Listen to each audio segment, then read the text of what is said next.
Sekali lagi kita akan belajar sama-sama ya bagaimana kita bisa menggunakan AI sebagai alat bantu kita untuk belajar firman Tuhan, karena itulah tujuannya ya, setiap alat yang sudah Tuhan berikan, perkembangan teknologi baru yang sudah Tuhan berikan kepada kita, harus kita pastikan ya, kita pakai itu untuk kemuliaan nama Tuhan. Dan ya, sesi ini bagi kami ya, dan saya harap ini juga bagi Bapak Ibu Saudara sekalian semua, menjadi satu sesi yang seharusnya sangat penting untuk kita sama-sama pelajari, untuk sama-sama kita renungkan dan kita gumulkan. Bagaimana dengan perkembangan teknologi yang begitu cepat ini justru semakin meningkatkan kita juga untuk bisa engage dengan firman Tuhan. Karena ini adalah era AI, bagaimana kita bisa melihat juga AI yang selama ini kita selalu lihat dalam berita, mungkin AI yang selama ini kita selalu lihat dalam, sekarang media sosial sudah sangat ramai juga dengan semua kecanggihan-kecanggihan dari AI. Ini seharusnya juga dapat menjadi asisten atau alat bantu untuk kita juga menggali firman Tuhan, membawa kita semakin juga bisa memahami firman-Nya. Oleh karena itu, next ya, nanti teman saya Yuda juga akan menyampaikan tentang bagaimana kita bisa belajar AI dengan bantuan AI, dan saya akan memberikan sedikit pengantar saja mengapa penting hal ini kita pelajari hari ini, supaya kita sama-sama punya kesatuan hati, punya kesepakatan, dan berkomitmen untuk kita mengumpulkannya bersama-sama Bapak Ibu Saudara sekalian.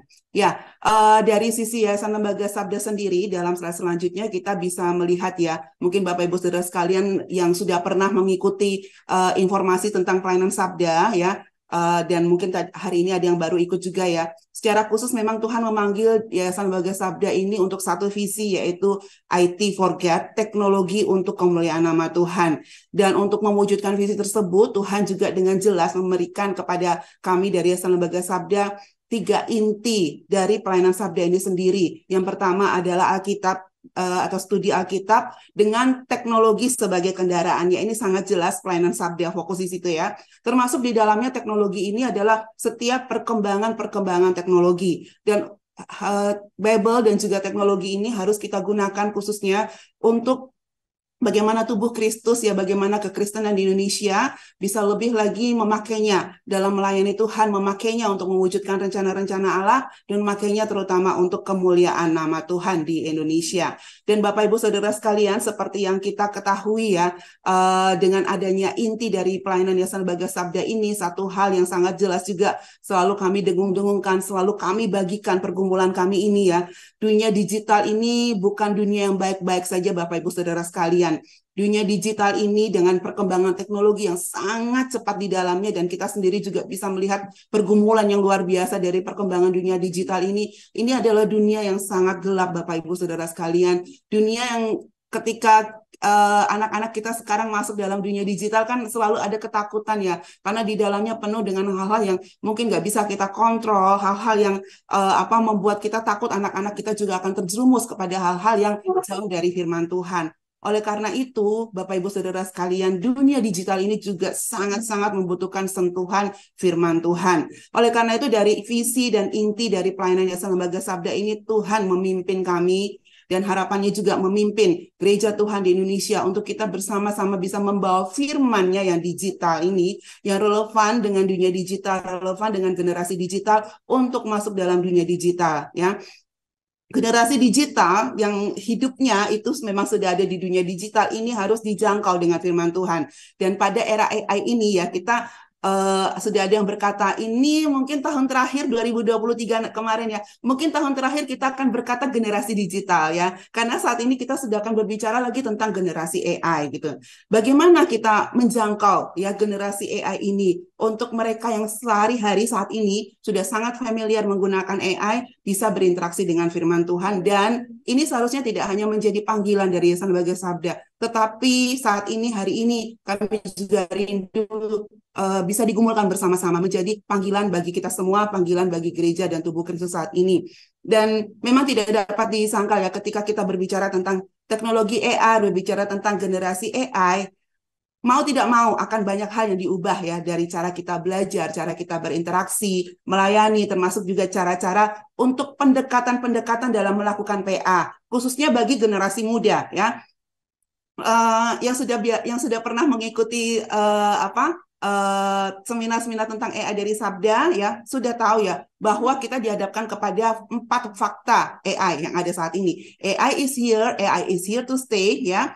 AI it's going to change everything and kita harus merespon hal ini, we have to deal with it. Oleh karena itu berdasarkan fakta-fakta ini ya, apakah kita hanya akan menikmati saja perkembangannya terjadi atau melihat wah anak-anak sekarang sudah semakin canggih menggunakan AI, sama halnya ketika kita bangga dengan cucu kita sudah semakin pintar menggunakan smartphone, ya, apakah hanya kebanggaan seperti itu tanpa kita merespon apapun? Jangan Bapak Ibu Saudara sekalian, karena ya bagaimanapun juga teknologi ya dan AI ini adalah sebagai teknologi yang terbaru yang bahkan sejak tahun lalu semakin berkembang pesat untuk dapat digunakan oleh orang awam ya. Teknologi ini tidak netral Bapak Ibu Saudara sekalian. Teknologi ini sama sekali tidak netral. Banyak suka berkata, teknologi itu netral kan? Kalau kita pakai untuk kebaikan, dia akan menjadi baik. Tapi kalau kita pakai untuk menjadi hal yang tidak baik, dia akan menjadi hal yang tidak baik. Tidak Bapak Ibu Saudara sekalian, pola pikir seperti ini harus kita ubah supaya kita bisa melihat bagaimana kita bisa gunakan teknologi ini untuk kemuliaan nama Tuhan. Teknologi tidak netral. Ketika manusia ya menciptakan inovasi-inovasi teknologi, ya manusia yang berdosa menciptakan inovasi-inovasi teknologi, ya hal-hal yang dia ciptakan, hal-hal yang dihasilkan, segala karya yang dihasilkan juga cenderungnya adalah juga berdosa Bapak Ibu Saudara sekalian. Dan sama halnya ketika manusia jatuh ke dalam dosa, ketika manusia ingin bisa melakukan apa yang menjadi kehendak Tuhan, harus ditebus terlebih dahulu. Teknologi juga sama Bapak Ibu Saudara sekalian. Kita sebagai anak-anak Tuhan harus memastikan teknologi termasuk di dalamnya saat ini teknologi AI yang terbaru perlu ditebus, perlu digunakan untuk melayani Tuhan. Jika tidak, dunia akan menggunakannya Bapak Ibu Saudara sekalian. Dan sekarang kita bisa lihat ya, kalau kita gereja tinggal diam, hanya mengikuti perkembangan aja, dunia akan menggunakannya. Untuk apa? Untuk hal-hal yang tidak memuliakan nama Tuhan. Oleh karena itu, hari ini kami dengan dasar, dengan basic yang sangat penting yaitu AI dengan studi Alkitab, kami sangat rindu kita semua bisa berkomitmen ya, berkomitmen untuk menggunakan AI bagi kemuliaan nama Tuhan. Bukan, saya ingin agak lama di slide ini ya, bukan untuk kita gagah-gagahan Bapak Ibu Saudara sekalian menggunakan teknologi yang baru. Bukan itu tujuannya, bukan supaya kita keren gitu, enggak Bapak Ibu Saudara sekalian. Tetapi mari kita kenali teknologi yang baru ini dan biarlah dengan hati yang penuh belas kasih dari Tuhan, kita bisa melihat ini generasi yang akan menggunakan teknologi ini, bagaimana mereka bisa gunakan teknologi ini untuk kemuliaan nama Tuhan. Ya, ketika kita belajar teknologi yang baru, marilah kita mempelajarinya dengan hati yang penuh dengan belas kasihan. Belas kasihan kepada orang-orang yang akan menggunakan teknologi ini. Ya, bagaimana mereka bisa menggunakannya untuk membawa mereka semakin dekat dengan Tuhan. Memang AI adalah alat. Tetapi Bapak Ibu Saudara sekalian, tidak semua alat sama, ya. Banyak bilang AI kan juga alat, kita bisa gunakan menjadi hal yang baik, hal yang enggak baik, ya. Sekali lagi tidak semua AI, tidak semua alat itu sama. AI sendiri ya, selain kita tahu AI itu apa sih kepanjangannya, artificial intelligence ya Bapak Ibu Saudara sekalian ya. Ya, tapi selain pengertian yang kita tahu ini AI adalah teknologi gitu ya, ada dua hal yang harus kita perhatikan dan harus kita ingat-ingat dari kata AI ini sendiri. AI adalah alat apa? AI akan menjadi seperti apa di tangan kita nih Bapak Ibu Saudara sekalian. Di tangan kita sebagai tubuh Kristus ya. Kita sudah tahu teknologi ini tidak netral, sehingga ketika AI itu ada di tangan kita, dia akan menjadi alat seperti apa? Ya mungkin bisa menjawab AI selain artificial intelligence, ada singkatan lain, yang ada kepanjangan lain yang Bapak Ibu Saudara sekalian juga ingin sampaikan. AI sebagai alat apa? Ya, nanti bisa tulis di live chat ya. Ya. Tapi dari pergumulan dari Yayasan Lembaga Sabda sendiri ya, ketika kami bergumul tentang bagaimana membawa atau menggunakan AI ini untuk kemuliaan nama Tuhan, bagaimana kita juga bergerak dengan teknologi yang terbaru ini, ya, kami melihat ada bahaya yang sangat luar biasa. AI dapat menjadi alat iblis. Apakah akan menjadi alat iblis di tangan kita? Ya, apakah AI akan kita gunakan untuk membawa ambisi-ambisi kita di luar dari tujuan atau rencana Allah ya, bagi diri kita, bagi gereja, bagi dunia ini? Apa akan menjadi alat yang membawa keuntungan kepada diri kita sendiri atau kemuliaan atau kebesaran bagi diri kita sendiri, bagi pelayanan kita? Ya, pastikan AI kita gunakan bukan menjadi alat iblis di tangan kita. Tetapi apa Bapak Ibu Saudara sekalian, AI menjadi alat apa Bapak Ibu Saudara sekalian? Ada alat iblis, lalu AI menjadi alat apa? Mungkin ada yang mau mengetik di live chat? Ya, Alat iman ini Pak Widiono. Alat iman, wah alat iman ya. Alat Injil, betul sekali. Ini dari Bapak Andre Krisna Aditya Priyono ya. Menjadi alat Injil. Dan ini yang harusnya menjadi pergumulan bagi kita semua Bapak Ibu Saudara sekalian ya saat ini. Dan kita pastikan ya, mari AI menjadi alat Injil. Di tangan kita, di tangan generasi muda, di tangan generasi AI saat ini. Dan ini juga yang menjadi pergumulan ya, yang ingin kami bagikan juga kepada Bapak Ibu Saudara sekalian pada pagi hari ini. Bukan hanya menjadi panggilan sabda, tetapi kiranya menjadi panggilan bagi kita semua ya, bahwa ini harus menjadi tujuan kita, menjadi alat Injil. Sejak tahun 1994, sejak sabda lahir ya, perkembangan teknologi terbaru sudah Tuhan tunjukkan kepada kita. Ini menjadi tonggak-tonggak penting untuk perkembangan studi Alkitab di Indonesia. Ketika software sabda ya pada tahun 94 bisa kami luncurkan, firman Tuhan bisa ada di mana saja tanpa terbatas waktu, terbatas tempat ya. Firman Tuhan bisa diakses di mana saja. Dan ketika dunia internet sudah mulai berkembang, sudah mulai terbuka, digital world for digital world. Lalu juga ketika smartphone sudah mulai berkembang dengan segala macam kecanggihannya, kerinduan kami adalah bagaimana Alkitab juga ada di dalam setiap smartphone ya. Lalu ketika semua perkembangan kepintaran teknologi juga semakin berkembang, Sabda sangat rindu juga bagaimana Smart Bible ini bisa menjadi fondasi bagi kita melakukan studi Alkitab saat ini. Ketika AI sudah muncul, pertanyaan dan tantangannya bagi kita adalah bagaimana kita bisa menggunakannya untuk kemuliaan nama Tuhan. AI bukan alat Injil, Bapak Ibu, bukan alat iblis, Bapak Ibu Saudara sekalian, tetapi merupakan alat Injil. Bagaimana kita bisa menggunakan AI sebagai alat Injil? Yaitu mari kita lakukan AI untuk melakukan studi Alkitab. Begitu Bapak Ibu Saudara sekalian. Itu satu kerinduan kami yang begitu dalam, begitu luar biasa, begitu pergumulan yang Tuhan tanamkan bagi Yayasan Lembaga Sabda, bukan hanya untuk bisa menjadi sama ya teknologi yang berkembang menjadi teknologi yang bisa kami gunakan untuk kemajuan yayasan kami, tidak Bapak Ibu Saudara sekalian, tetapi untuk tubuh Kristus bisa membawa lebih banyak generasi muda, generasi AI, kita sendiri saat ini untuk belajar firman Tuhan. Dan teman saya Yudo akan menolong kita ya, bagaimana kita bisa melihat AI ini digunakan untuk kemuliaan nama Tuhan, khususnya untuk kita semakin memahami hati Tuhan sebagai alat bantu untuk kita semakin mengerti dan semakin dekat dengan firman-Nya. Ya, saya persilahkan kepada Yudo untuk menyampaikan tentang PA dengan AI. Silakan Yudo.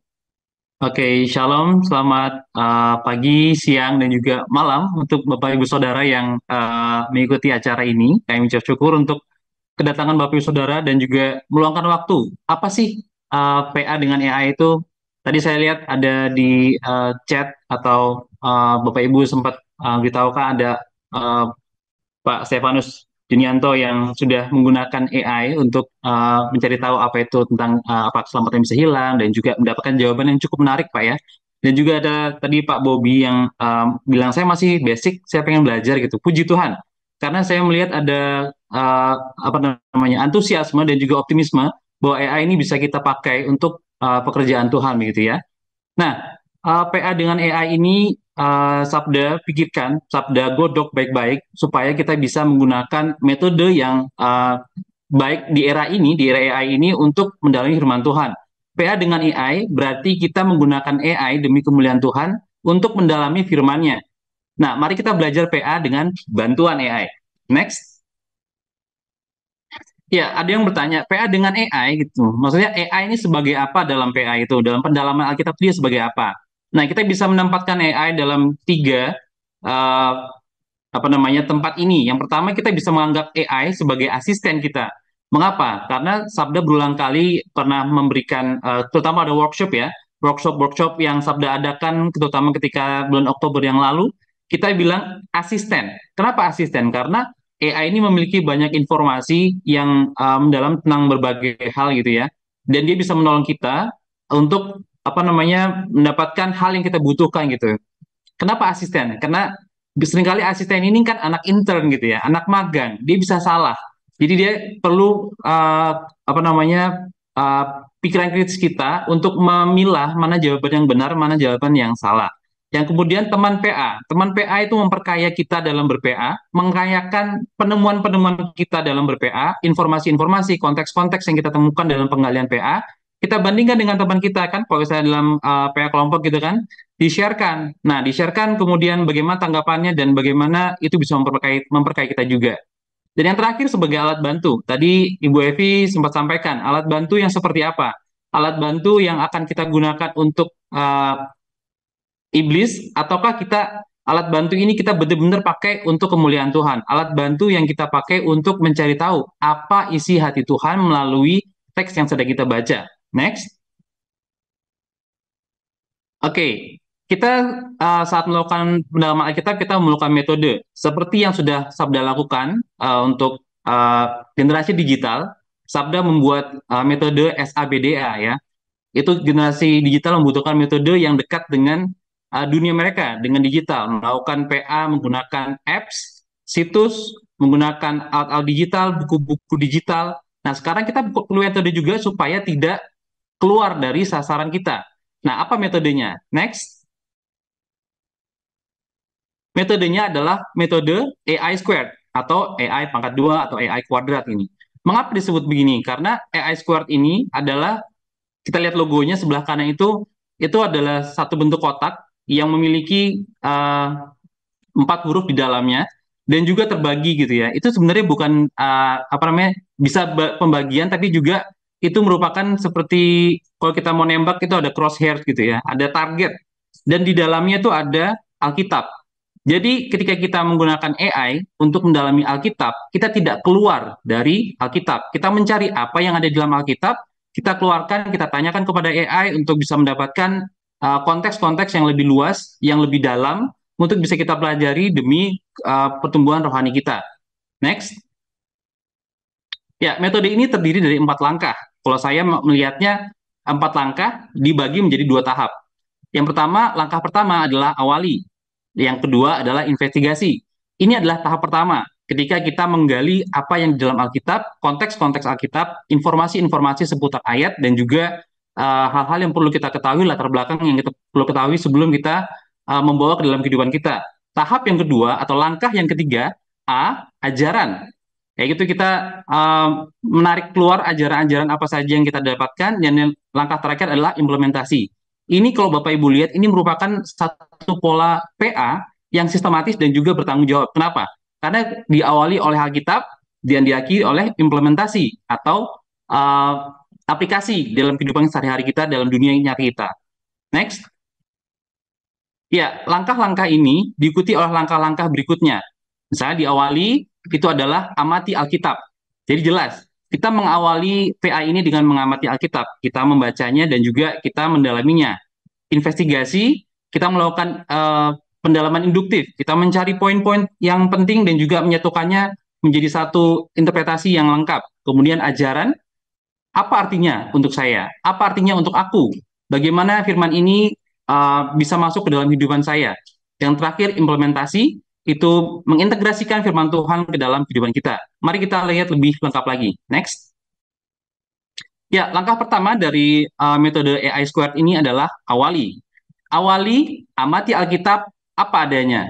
Nah, seperti PA-PA yang bertanggung jawab, Sabda ingin supaya kita semua melakukan PA dengan pertama, awali PA dengan membaca Alkitab secara teliti dan berulang-ulang. Ini tentu Bapak Ibu semua setuju ya, karena kita ber-PA itu kan mendalami Alkitab. Kita perlu tahu apa namanya garis besar dari bacaan yang kita sedang dalami, siapa tokohnya dan lain sebagainya. Berulang-ulang dan secara teliti. Kenapa? Karena kita perlu perhatikan konteksnya, konteks atas, konteks bawah, dan konteks sekitarnya, misalnya pasal ataupun kitab ini ditulis oleh siapa. Kemudian setelah kita mencatat penemuan kita boleh memakai asisten atau AI itu sebagai alat bantu. AI digunakan untuk menolong pengamatan kita terhadap isi yang kita tarik dari Alkitab itu, konteksnya dan poin-poin penting dari bacaan agar lebih tajam. Sekali lagi, PA dulu dengan Alkitab, baca secara teliti dan berulang-ulang apa adanya. Kenapa? Supaya kita memasukkan Alkitab dalam kepala kita dulu. Ingat, kalau Bapak Ibu dulu pernah mengikuti live Sabda, ada Bible intake. Salah satunya adalah pertama kali membaca, memasukkan Alkitab ke dalam otak kita, hati kita, untuk kita melakukan pendalaman terhadap dia. Kemudian gunakan setelah semua itu terjadi, kita mencatat, kita mencari tahu apa latar belakang dan garis besarnya. Kita menggunakan AI dan menggunakan contoh prompt yang fokus. Ini berikut ini adalah contohnya. Fokus di sini kalau Bapak Ibu mengikuti workshop AI di Desabda itu ada cara membuat prompt yang fokus. Fokus ini adalah singkatan. F untuk format, O untuk objek, K untuk konteks, U untuk user dan usage, penggunaannya untuk apa, dan S untuk spice, stylenya seperti apa. Nah, berikut ini adalah contohnya, saya seorang Kristen yang sedang melakukan studi Alkitab dari kitab Daniel 1. Tolong berikan poin-poin, ini formatnya, dari Daniel, ini objeknya, beserta referensi ayatnya. Inilah adalah apa yang kita butuhkan. Next. Ya, saya menggunakan ChatGPT ya, ChatGPT 3.5 gitu. Saya senang sekali dengan AI ini, tapi Bapak Ibu, kalau Bapak Ibu punya AI yang favorit, misalnya Bard atau Perplexity atau apapun lah yang lain, bisa dipakai untuk menggunakan metode PA AI Squared ini. Ya, jawaban AI untuk pertanyaan saya adalah tentu saya akan memberikan poin-poin utama dari Daniel 1 beserta beberapa referensi ayatnya untuk membantu Anda dalam studi Alkitab Anda. Itu disebutkan tentang poin-poin penting tentang pemuda Israel di Babel, seperti apa Daniel itu sampai di Babel, kenapa dia sampai di Babel, atas nama siapa Yerusalem diserbu oleh Babel, kemudian keputusan Daniel dan rekan-rekannya ini ketika dia masuk ke dalam akademi gitu ya untuk ditaruh dalam apa namanya pelayanan terhadap raja, dia harus apa namanya menaati gitu ya, menaati ajaran-ajaran Yahudi untuk tidak menajiskan diri dan lain sebagainya. Nah, kemudian terakhir pemuda-pemuda terpilih diberi kebijaksanaan Allah. Ini kalau Bapak Ibu baca di ayat 17 dan 21, mereka justru lebih hebat, mereka lebih bijaksana dan berhikmat daripada rekan-rekan lainnya yang mengikuti yang tidak apa berusaha untuk memurnikan diri mereka. Next, langkah kedua dari pendalaman Alkitab ini adalah investigasi. Dalam langkah ini kita melakukan PA induktif gitu ya. Kita mencari informasi, mencari konteks dari bacaan kita. Kita lalu menginterpretasikannya apa yang terjadi saat itu dan intinya apa. Saat itu kita menggali bacaan lebih dalam dimulai dengan pertanyaan-pertanyaan 5W dan 2H. Who, why, when, where, how, and how many. Untuk mendapatkan konteks seputar teks yang kita baca dan informasi inti lainnya. Lagi-lagi, untuk ber-PA seperti ini, kita tidak mau kita shortcut gitu ya. Semua tanyakan kepada AI aja, nanti jawabannya biar AI yang urus. Enggak.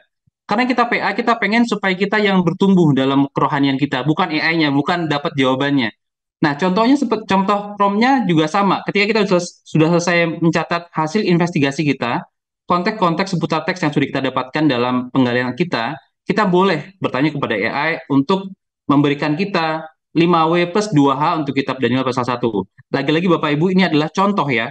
Bapak Ibu bisa menanyakan hal yang lainnya. Tapi lagi-lagi contoh yang saya berikan ini adalah contoh prompt yang fokus gitu ya, yang jelas apa yang kita mau dan seperti apa jawaban itu akan diberikan.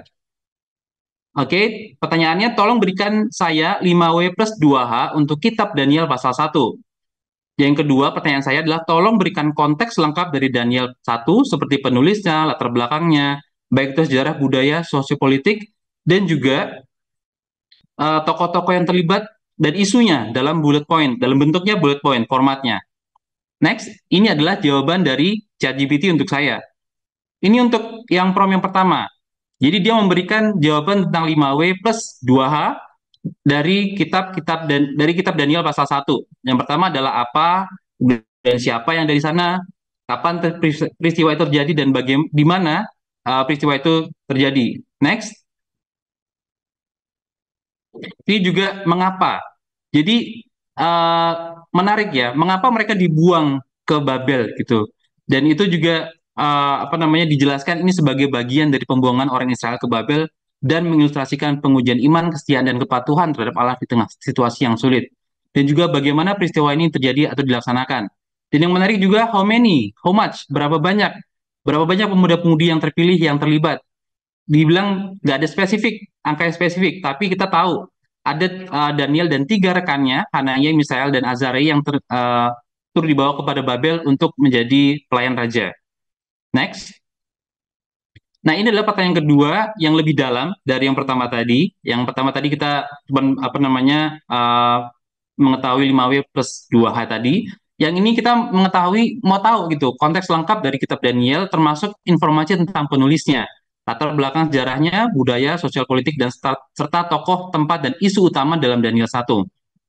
ChatGPT memberikan kepada saya jawaban-jawaban yang cukup menarik, dan itu bisa menolong saya untuk melengkapi investigasi yang sudah saya lakukan sebelumnya. Kita tahu dari tadi latar belakangnya itu juga tentang sejarahnya, siapa penulisnya, dan juga bagaimana kota Babel atau negeri Babel itu begitu besar dan menjadi pusat peradaban dunia saat itu ya. Sistem politiknya mereka sudah cukup maju dan lain sebagainya.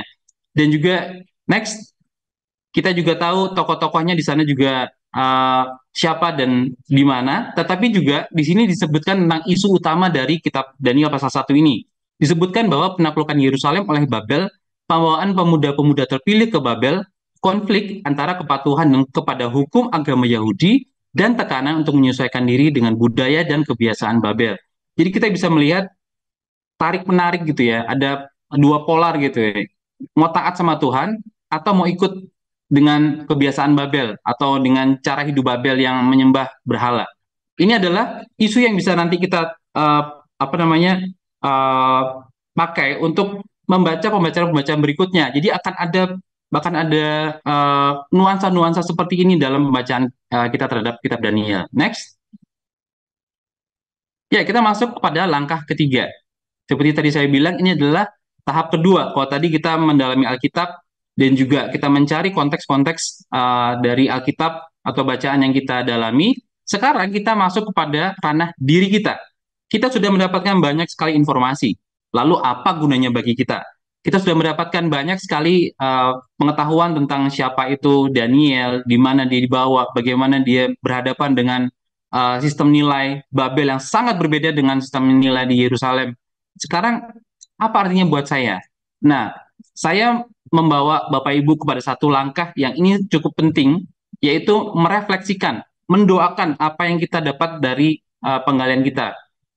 Kemudian tanya kepada Tuhan, Tuhan adakah teguran, peneguhan atau dorongan dari firman yang Tuhan taruh dalam diri saya? Ini tidak bisa dilakukan secara instan ya.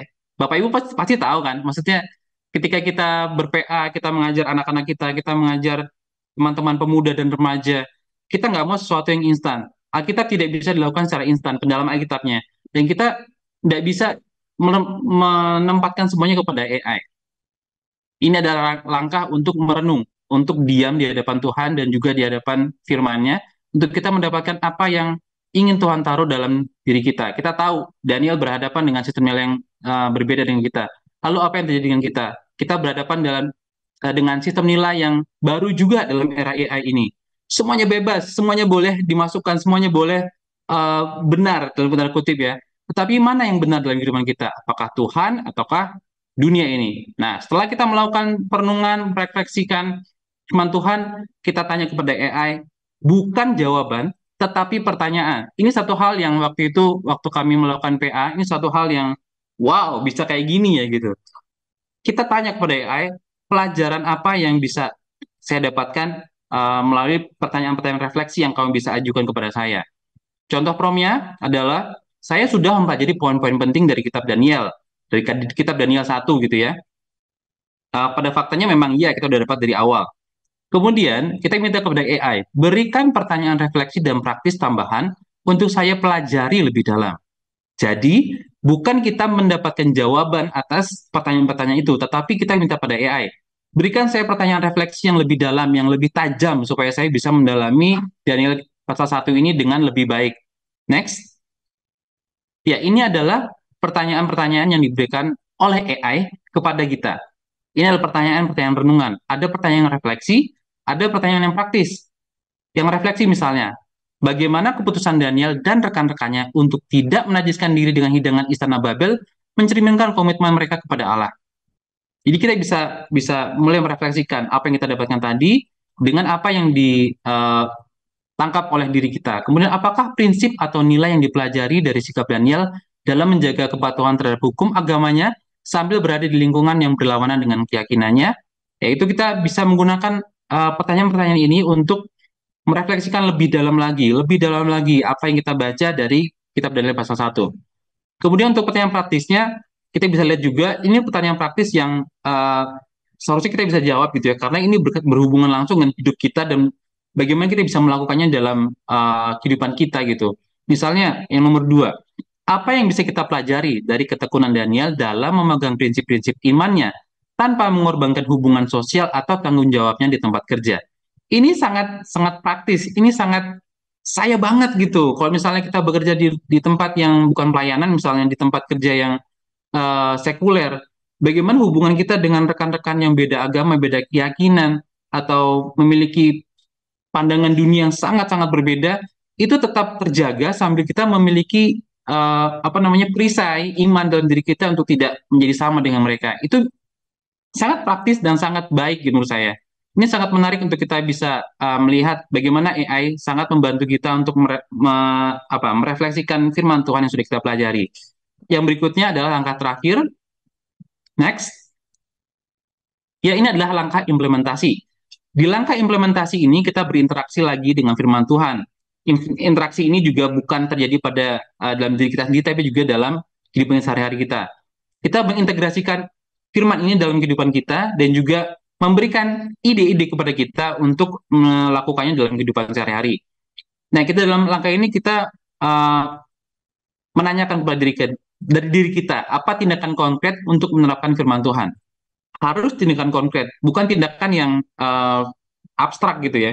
Kayak misalnya kalau dulu ada PA gitu, dari firman ini apa yang kamu pelajari? Jawabannya paling-paling ya saya belajar untuk mendekatkan diri kepada Tuhan. Langkah konkretnya apa gitu? Apa kamu baca firman Tuhan setiap hari? Apa kamu belajar mendoakan rekan kerja dan lain sebagainya? Nah, setelah itu kita membuat list tindakan konkret dari pendalaman Alkitab ini, kita membuat kesimpulan pribadi untuk kita pakai dalam kehidupan kita dan gunakan AI. Sekali lagi, bukan untuk mencari jawaban, tetapi untuk mengeksplor usulan penerapan Alkitab yang sesuai dengan konteks hidup Anda. Misalnya, ini contoh promnya, berdasarkan pelajaran dari kitab Daniel pasal 1, tolong berikan usulan implementasi, aplikasi, penerapan praktis untuk hidup sehari-hari sebagai pemuda Kristen pada era AI. Bisa saja diganti sebagai pendeta, sebagai gembala pada era AI. Ini sangat pribadi buat kita semua ya. Dan jawaban AI bagi saya adalah next. Ya, ini adalah jawaban dari AI bagi saya. Yang pertama itu apa namanya mengatakan tentang prinsip-prinsip dalam keteguhan keimanan saya, kemudian pengembangan keterampilan dan pengetahuan. Kemudian yang ini sangat menarik, kehati-hatian dalam penggunaan teknologi. AI juga memberikan wanti-wanti kepada saya untuk berhati-hati menggunakan teknologi. Ini berarti apa? Kita harus membuat data kita secure. Kita nggak boleh sembarangan dan lain sebagainya. Kita juga apa namanya menggunakan teknologi dengan bijaksana, tidak serampangan atau tidak percaya 100% apa yang dikatakan di luar sebelum kita meng-cross-checknya dengan bahan yang lain. Atau ketika kita ber-PA dengan AI, kadang-kadang ada hal-hal yang kok kayaknya aneh. Ini bisa dikoreksi Bapak Ibu. Jadi ketika kita membaca suatu hal yang aneh dari jawaban AI, kita baca dari bahan lain atau dari Alkitab, kita bisa koreksi AI saat itu juga dan dia akan memberikan jawaban yang lebih baik atau lebih relevan bagi diri kita gitu ya. Next. Ya, ini juga sangat menolong juga. Ini masih dalam apa namanya implementasi tadi. Jadi juga ada pelayanan pengabdian dan juga karakter Kristiani dalam etika kerja dan doa dan keterhubungan dengan Tuhan. Ini jangan kita anggap sebagai satu hal yang, ini dari AI, ini nggak benar nih. Coba kita cerna baik-baik, kita lihat apakah jawaban-jawaban dari AI ini cocok buat saya, dia bisa saya implementasikan dalam kehidupan saya sehari-hari, dan kalau bisa, kita puji Tuhan. Ini salah satu cara Tuhan untuk menolong kita untuk mendalami firman Tuhan dan juga menarik atau mengeksplor ide-ide dalam mengimplementasikan firman Tuhan dalam kehidupan kita sehari-hari. Next. Ya, apa yang harus disiapkan untuk ber-PA dengan AI? Yang terutama tentu Alkitab, baik digital maupun yang cetak. Kita perlu untuk mempunyai akses kepada Alkitab, karena nggak mungkin kita melakukan pendalaman Alkitab kalau kita nggak ada Alkitabnya gitu ya. Baik Alkitab digital maupun cetak sama aja, karena dua-duanya itu juga memberikan kita apa namanya pengertian yang dalam tentang firman Tuhan. Atau digital dan cetak, karena cetak itu juga kita bisa pakai secara fisik, dan digital kita bisa memakai banyak sekali versi-versi yang sangat sangat membantu untuk meng-cross check atau melihat nuansa-nuansa yang berbeda dari terjemahan-terjemahan Alkitab. Kemudian cara atau tempat catatan. Ini tentu sangat berguna. Kalau dulu kami belajar tentang ber-PA itu harus ada catatan. Kenapa? Karena kalau kita hanya sekedar ber-PA saja, selesai hari itu hilang semua. Kalau kita punya catatan, itu catatan yang sangat penting. Tentu Bapak Ibu sudah sangat akrab dengan ini gitu. Bapak saya, ibu saya pendeta, dan saya suka sekali kalau mereka lihat, saya lihat Alkitab mereka itu ada catatan-catatan kecil gitu.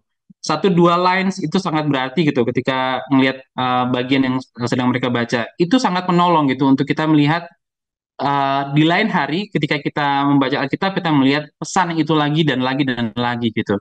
Kemudian akses kepada AI, kepada salah satu AI generatif, yaitu bisa OpenAI, Perplexity, Bard, Bing, Cloud, dan lain-lain. Ini juga sangat menolong. Tadi saya sudah bilang ada AI-AI yang apa namanya favorit gitu ya. Kalau saya sukanya OpenAI gitu, ChatGPT gitu, walaupun nggak ChatGPT 4, tapi ChatGPT 3.5 itu cukup baik untuk kita menanyakan atau kita bereksplorasi di situ gitu.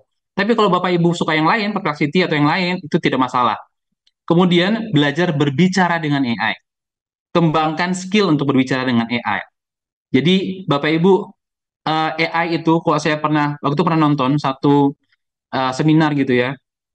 Sebenarnya AI itu kan apa namanya dia membutuhkan cara untuk berkomunikasi yang lancar gitu ya.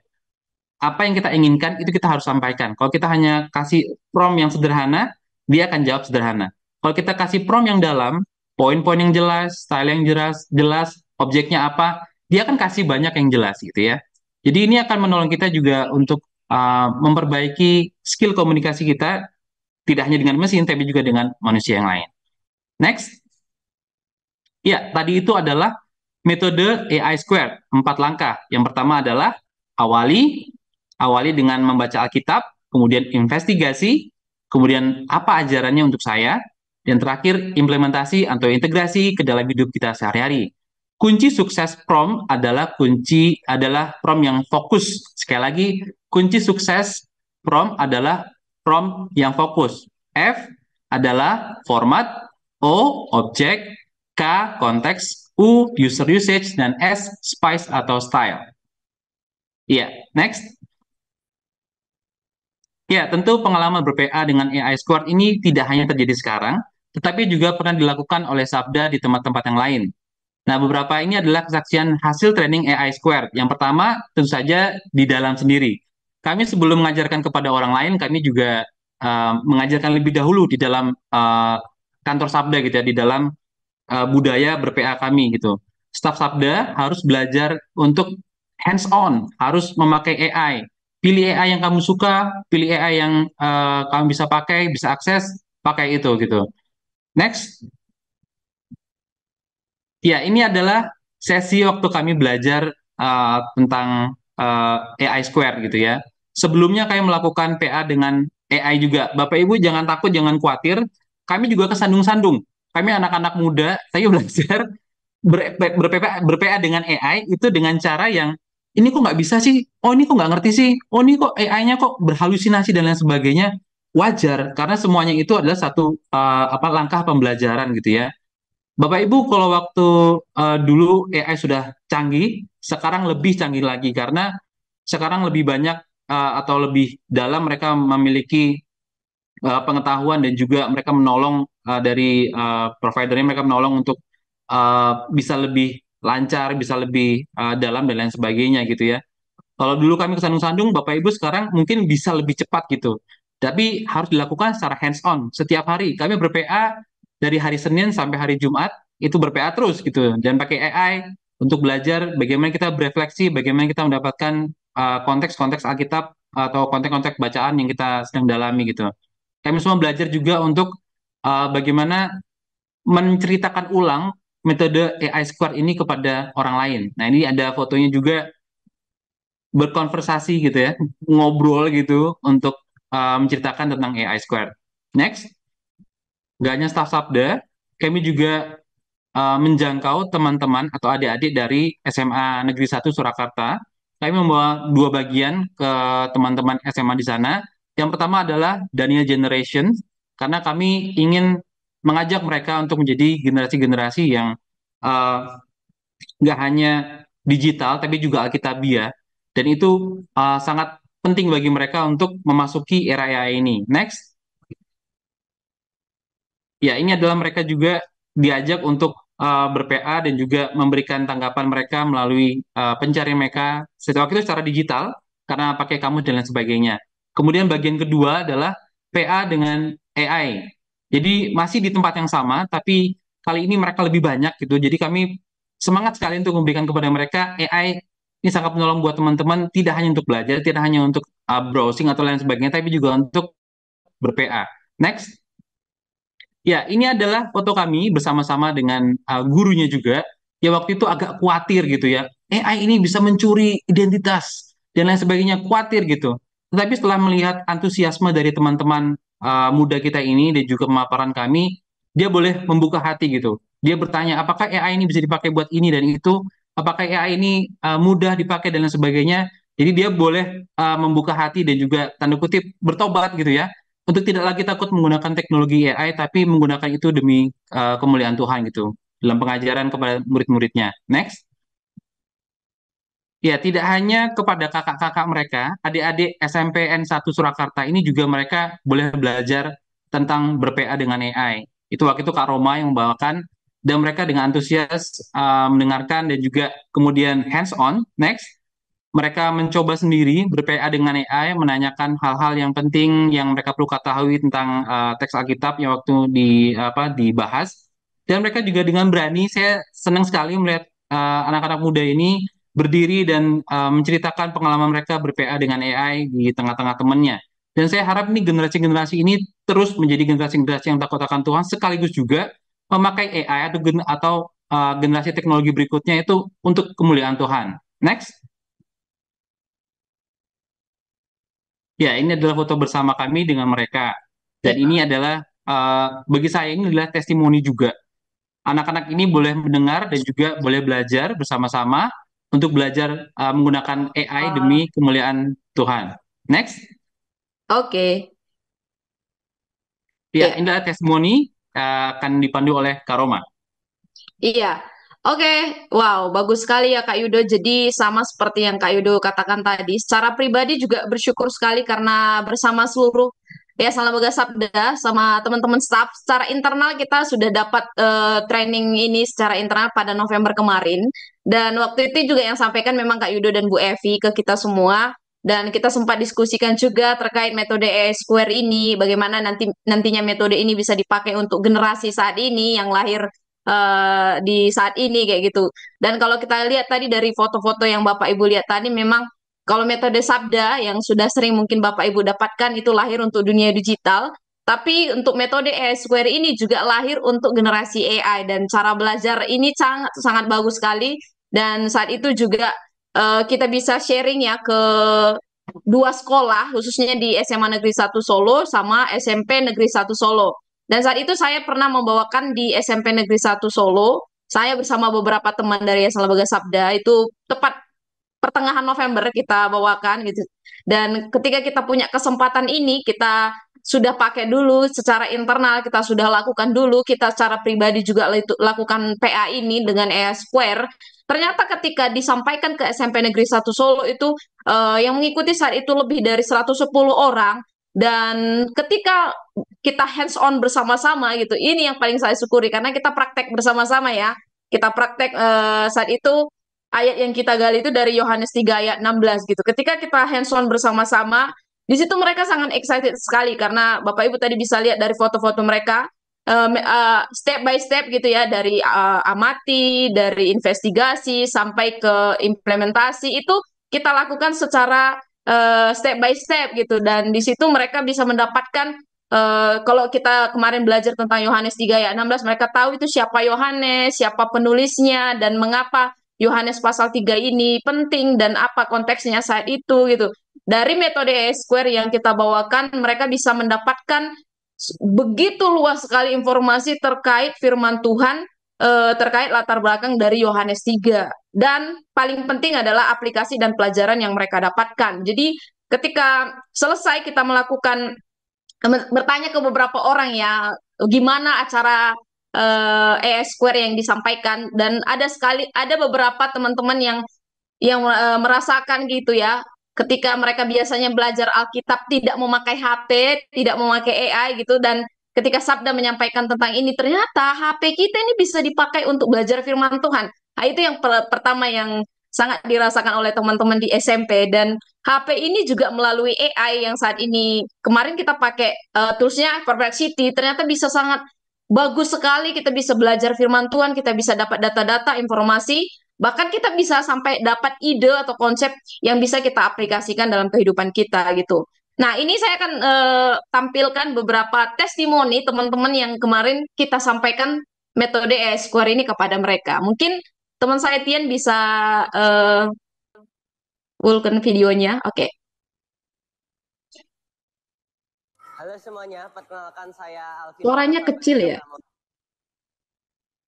Sebentar, suaranya agak kecil. Ini beberapa teman dari SMP Negeri 1 Surakarta. Ini adalah pengurus kerohanian yang ada di sana yang memberikan testimoni. Dari SMP Negeri 1 Surakarta. Menurut saya kegiatan pada siang hari ini sangat bermanfaat karena kita diberitahu tentang manfaat-manfaat AI jika digunakan dengan hal yang positif.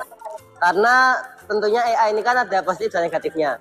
Dan pada siang hari ini kita diajarkan untuk menggunakan untuk mendalami Alkitab dan untuk belajar Alkitab, di mana hal tersebut merupakan hal yang sangat positif. Terima kasih kepada tim Sabda sudah mau melayani dan datang ke SMP Negeri 1 Surakarta pada siang hari ini. Halo semuanya, perkenalkan nama saya Delia Desti dari kelas 8H SMP Negeri 1 Surakarta. Hari ini kami banyak banget belajar dari Yayasan Sabda gimana sih AI dalam untuk pembelajaran Alkitab, gimana sih penerapannya, gimana format yang bagus biar nggak cuma itu doang, dan ya sangat membantu. Asik. Perkenalkan, nama saya Efrain Kevin dari kelas 8H. Kali ini mengucap syukur atas berkat Tuhan kami dapat berkumpul di sini bersama Yayasan Sabda. Puji Tuhan, materi hari ini sangat bermanfaat. Kami dapat menggunakan AI dengan benar. Yang sebelumnya gadget hanya untuk penggunaan games dan hal-hal lain yang tidak benar, kali ini sudah dievaluasi. Terima kasih Yayasan Sabda, Tuhan Yesus memberkati. Ya, Shalom, saya Ibu Santi Sahartian, Guru Agama Kristen di SMP Negeri 1 Surakarta. Mengucapkan terima kasih untuk tim Sabda yang sudah melakukan pelayanan di hari Jumat ini kepada anak-anak kelas 7, 8, 9. Sangat memberkati untuk anak-anak, terkhususnya dalam menggunakan HP, supaya anak-anak bisa menggunakan HP untuk belajar Alkitab, supaya anak-anak juga tidak kesulitan dalam mempelajari Alkitab. Ternyata AI sangat membantu anak-anak memahami firman Tuhan. Terima kasih untuk tim Sabda sudah memberikan ilmu-ilmunya terhadap remaja Kristen. Yaitu beberapa kesaksian yang didapatkan oleh teman-teman yang ada di SMP Negeri 1 bersama guru Kristen mereka gitu ya. Sebenarnya ada satu lagi dari yang SMA 1, ini kemarin juga Kak Yudo, Bu Evi yang menyampaikan di sana. Mungkin bisa diputarkan 1-2 menit untuk videonya. Oke, kita akan lihat juga gimana keseruan dari SMA Negeri 1 Surakarta. Ya. Pada tanggal 10 November 2023, Sabda juga melanjutkan sharingnya di SMA Negeri 1 Surakarta. Sharing ini dibawakan oleh Ibu Evi dan Bapak Yudo terkait pendalaman Alkitab dan AI. Yuk, dengarkan testimoni dari siswa dan guru SMA Negeri 1 Surakarta. Dari AI saya bisa belajar banyak hal, terutama dalam modern yang ini, modernisasi yang semakin maju, juga perkembangan teknologi dan lainnya yang sangat memudahkan dalam mengerjakan tugas dan lain-lainnya. Dalam mengerjakan tugas itu kan lebih sering merangkum. Saya juga kadang beberapa kali kesulitan dalam merangkum dari satu teks buku yang isinya tuh banyak sekali itu. Nah, dengan AI itu lebih memudahkan saya dalam merangkum. Jadi dalam rangkuman itu saya tinggal belajar poin-poin penting yang didapat. Jadi lebih memudahkan. Terkait studi Alkitab, mungkin banyak dari Alkitab itu kan kurang bisa dimengerti, apalagi kalau dalam perjanjian lama itu kan mungkin kata-katanya atau pemahamannya itu kurang dimengerti sama anak-anak zaman sekarang, terutama saya juga kurang dapat mengerti. Nah, dengan AI itu saya bisa cari dulu itu seperti poin-poin pentingnya itu apa, kemudian poin utamanya yang dibahas itu apa, jadi begitu bisa lebih memudahkan saya dalam pengertian dan pemahaman Alkitab juga. Terkait PA dan studi Alkitab hari ini, saya belajar bahwa dengan AI kita bisa mengolah Alkitab. Kita juga dapat prom-prom yang mungkin bakal berfungsi buat kita suatu saat nanti agar apabila kita bingung tentang maksud dari ayat tersebut atau dari perikop tersebut, kita bisa jadi tahu garis-garis besar apa aja dan apa yang terkandung pesan yang terkandung di dalam perikop tersebut. Ayub Joko Pramono, Sarjana Teologi Magister Manajemen. Saya selaku Guru Pendidikan Agama Kristen dan Budi Pekerti SMA Negeri 1 Surakarta. Dengan ini kami bersyukur dan berterima kasih kepada Yayasan Lembaga Sabda yang sudah 2 minggu berturut-turut untuk memberikan buah materi yang sangat penting bagi anak-anak kami, yaitu tentang topik tentang generasi Daniel, dan juga kita diberikan pembelajaran yang praktis tentang penelaahan Alkitab bagi anak-anak berbasis AI. Dan pengamatan kami ini sangat menarik dan sangat praktis bagi anak-anak dan bagi saya juga selaku pengajar. Tentu ini hal yang baru bagi saya, dan saya melihat sistem yang diberikan oleh Yayasan Lembaga Sabda ini sangat efektif dan efisien untuk kami mengetahui apa maksud Tuhan melalui Alkitab. Itu yang pertama.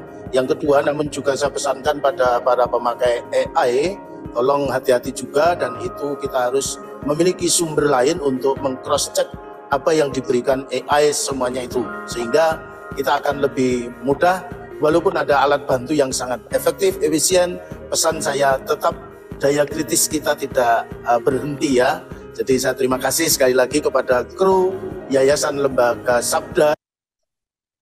Ya, itu demikian beberapa video yang sudah kita sampaikan dari kesaksian rekan-rekan, sahabat muda, bahkan guru-guru yang ada di SMA dan juga SMP Negeri 1 Surakarta. Ya, terima kasih untuk kedua narasumber kita, dan untuk waktu terakhir ini kita akan minta Kak Yudo dan Bu Evi bisa memberikan closing statement-nya. Silakan dari Kak Bu Evi dulu. Ya, tetap semangat Bapak Ibu Saudara sekalian ya, karena segala tadi ya, kembali lagi segala sesuatu yang sudah ada di dunia ini pastikan kita gunakan untuk kemuliaan nama Tuhan, dan mari jangan takut belajar, jangan malu-malu untuk belajar. Kita belajar juga dari generasi AI untuk kita bisa tahu cara kita bisa mengajarkan kepada mereka, khususnya untuk pendalaman firman Tuhan ini. Segala hikmat yang sudah Tuhan berikan kepada kita, generasi-generasi sebelum AI ini akan sangat menolong mereka juga untuk bisa memanfaatkan teknologi yang terbaru ini untuk kemuliaan nama Tuhan. Yang penting kita juga mau belajar teknologi barunya. Begitu ya Bapak Ibu Saudara sekalian, Tuhan menolong kita. Ya, Kak Yudo. Ya, kalau dari saya mungkin lebih kepada permohonan gitu ya kepada Bapak Ibu Saudara yang memiliki akses kepada remaja pemuda, bahkan mungkin kepada gereja gitu, untuk bisa membuka hati, membuka pikiran, berdialog bersama, berdiskusi tentang AI gitu. Jadi Bapak Ibu udah lihat metode AI itu bisa dipakai untuk kita mendalami firman Tuhan. Kita tidak menyerahkan sepenuhnya pengalaman PA kita, pengalaman kita menggali firman Tuhan, bertumbuh dalam firman Tuhan itu kepada AI. Tetapi PA yang tajam itu bisa dibantu dengan AI untuk kemuliaan Tuhan, dan Tuhan pasti senang ketika kita bertumbuh dalam kerohanian kita kepada Dia. Mungkin demikian presentasi dari AI Square yang sudah disampaikan Bu Evi dan juga Kak Yudo hari ini. Sekali lagi terima kasih. Mungkin berikan tepuk tangan dulu untuk kita semua yang sudah bisa belajar hari ini.